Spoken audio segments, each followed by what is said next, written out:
5 years ago, I thought my life was going to be surrounded by wealth, whimsy, and a captivated audience of people who enjoy what I do.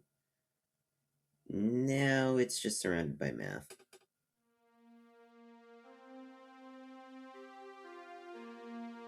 Life can feel hopeless nowadays. After 18 years of existence, I'm only now starting to grasp what I want to do with my life, and even that's quicker than a lot of people. Though I got it quickly, that's of course not to say I've never had my passion changed. Humans aren't meant to dream only once, after all. Speaking of that, there's a chance, however small, that you may know me from about 4 years ago, when I used to make silly little Minecraft videos on this channel. They're still up, you can go watch them if you want. When I was younger, I just wanted to become a Minecraft YouTuber. Honestly, if I kept working at that goal, I'm pretty sure I reasonably could have done it. I'd started to amass views within the hundreds and even thousands, which sure isn't amazing, but it's not laughably bad either. I also have this one video that got like 40,000 views, which is where I got most of my subs. Though, I eventually realized my heart wasn't in the right place. It started to become too stressful making videos even just weekly, and I kinda just realized I hated video editing, which is something that still haunts me to this day. That was in my freshman year of high school, which, God, that feels so long ago now, but at the same time like it was just yesterday. Over the past years, I've changed, formed, and grew into the person I am now. Maybe I'm not the most impressive person in the world, but I've already gone through a lot, and I have even more on my plate ahead of me.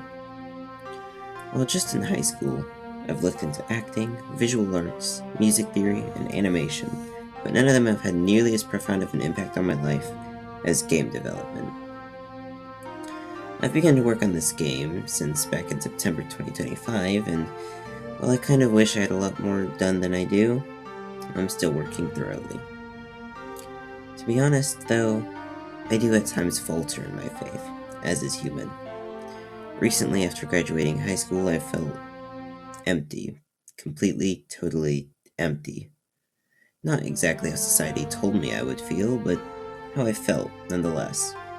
I've been trying to get back on my feet ever since, and while that's been hard, it'd be disingenuous to say working on game development hasn't been helping me throughout the process. And that's just one of the reasons why I love game dev so much. I mean, making art, developing characters, building worlds, it's something I don't ever see myself falling out of love with. I love video games with a burning passion, and to be honest, I probably always will. I've played good games that I've liked, bad games that I've liked, good games that I've disliked, and of course bad games that I've hated, but gaming is my favorite medium of art and has been for years. My first ever video game I've played practically religiously was the original Mario and Sonic at the Olympic Games for the Wii. Ever since then, I've been obsessed with video games. New Super Mario Bros. Wii, Super Smash Bros. Brawl, Minecraft, Fire Red and Leaf Green, Roblox, Terraria, Stardew Valley, Breath of the Wild, Super Mario Odyssey, Undertale, Deltarune, and even more. All of these games have left a profound, everlasting impact on my life as a whole. I would not be the person I am now if any of these games hadn't existed, and I can't say that about any book, movie, or any other medium except probably Avatar The Last Airbender and maybe Porter Robinson. The ability for my work to be experienced by others and be able to change people's lives is just so enchanting. It's something I legitimately dream of doing. I think the only other thing I could potentially ever see myself doing with my life is being in an indie rock band, but I don't really know where that one comes from. I remember where my passion all started, back in 8th grade. One of my friends at the time was in a class that I was in and introduced me to Scratch, a really baby-easy program that I used to go back to a lot, even when I made the jump to actual programming, though not much anymore, finally giving it up in my sophomore year of high school. In the summer between my 8th and 9th grade, I found a YouTuber named Bad Game Dev. While his current content isn't amazing, you couldn't catch me dead using AI for art, he was the YouTuber who'd introduced me to GameMaker. It's made Undertale and Deltarune, Pizza Tower, Hotline Miami, Forager, Spelunky, and many other amazing games I'm 100% sure you've heard of before. And being easy to learn as well, making it perfect for what I needed. When I first got GameMaker, I kinda just played around with its drag and drop system, or Well, I wish I could say that. Yeah, no. At first, I was actually trying to make my dream game with a limited knowledge on a type of block code. If you know anything about game development, then say it with me. Start off by making small games. Yeah, no, to be honest, I still don't really follow that rule. My idea of a small game is like Undertale length, which, yes, is small, but not as small as it should be for someone with my skill level.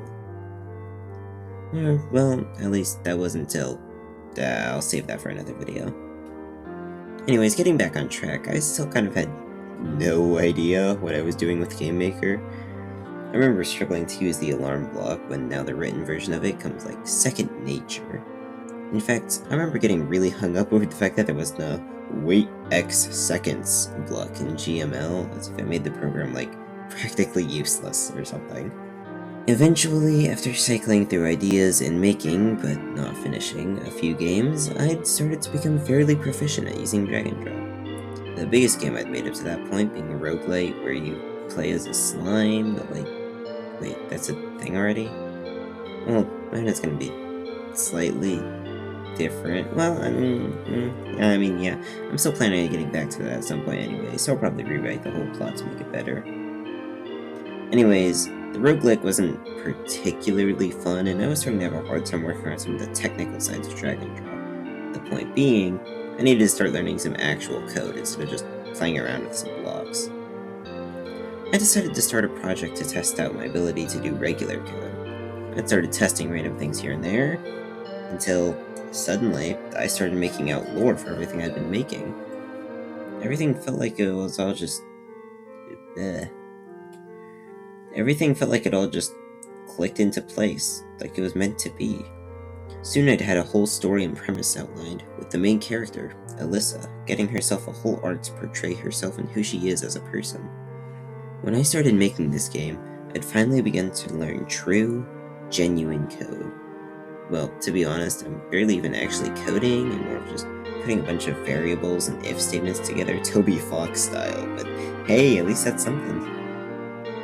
First, I was thinking about making this after the roguelike, but then realized this game had a story that I wanted to tell more. While I generally knew what its story might entail, I had no idea yet what scope I'd have with this game.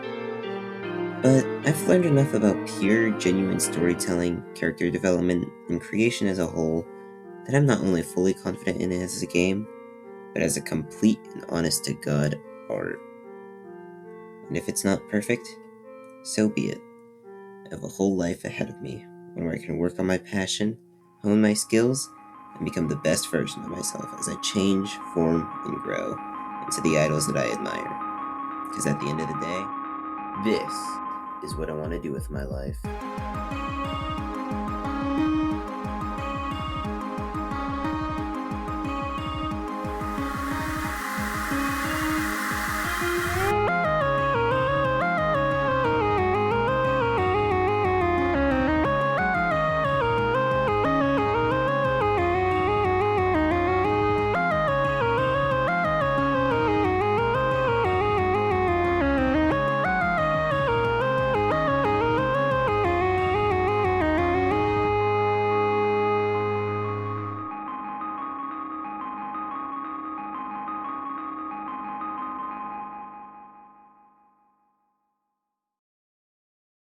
Speaking of that, there's a chance, however small, that you may know me from about 4 years ago.